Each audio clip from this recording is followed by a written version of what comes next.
दोस्तों, छावा का मतलब जानते हैं आप? छावा का मतलब होता है शेर का बच्चा। ऐसी ही कहानी है छावा की, मतलब छत्रपति संभाजी महाराज की, जो खुद एक शेर से लड़ने की ताकत रखते थे, जिनकी दहाड़ से शत्रु मैदान छोड़कर भाग जाते थे। वही संभाजी महाराज औरंगजेब की कैद में धोखे से फंस तो गए, लेकिन अपने धर्म के प्रति, अपने माटी के प्रति कभी गद्दारी नहीं की। संभाजी महाराज के हौसलों को तोड़ने के लिए और इस्लाम धर्म को कबूल करवाने के लिए औरंगजेब ने यातनाओं की पराकाष्ठा को पार कर दिया था। उनके नाखूनों को एक एक करके उखाड़ा गया था, उनके उंगलियों को एक एक करके काट दिया था, आंखों में गर्म लोहे की सुरियां घुसेड़ दी थी, उनके कटे हुए जिस्म पर नमक लगा दिया गया था। औरंगजेब ने संभाजी महाराज के शरीर को काट तो दिया था, लेकिन उनके हिम्मत को, उनके हौसलों को तोड़ना तो छोड़ो, जरा सा हिला तक नहीं पाया।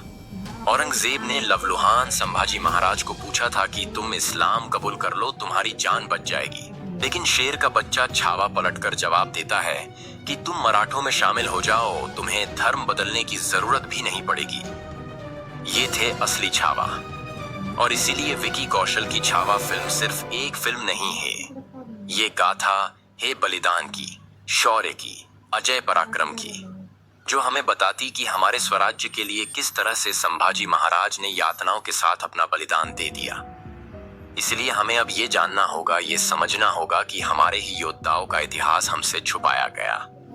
और ये सिर्फ एक नहीं, ऐसे कई सारे योद्धा है जिनका इतिहास हमें जब उन पर फिल्म बनाई गई तब पता चला कि ये हमारे लिए क्या थे। जैसे कि सिंहगढ़ पर जब मुगलों ने कब्जा कर रखा था, किल्लेदार तान्हाजी मालुसरे ने आखिरी सांस तक लड़कर किला जिताया था।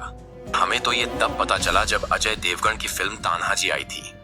वैसे ही पेशवा बाजीराव, जिन्होंने अपने 40 साल तक 42 युद्ध लड़े थे, और हैरानी की बात तो ये है कि उसमें से वो एक भी नहीं हारे। और ये एक ऐसा योद्धा था जिसने मुगलों की नींद हराम कर रखी थी।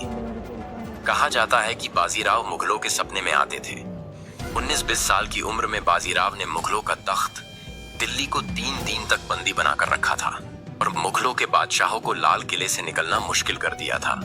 और दोस्तों, वही बाजीराव पेशवा इस देश में तब जाने गए जब रणवीर सिंह की फिल्म बाजीराव मस्तानी आई थी।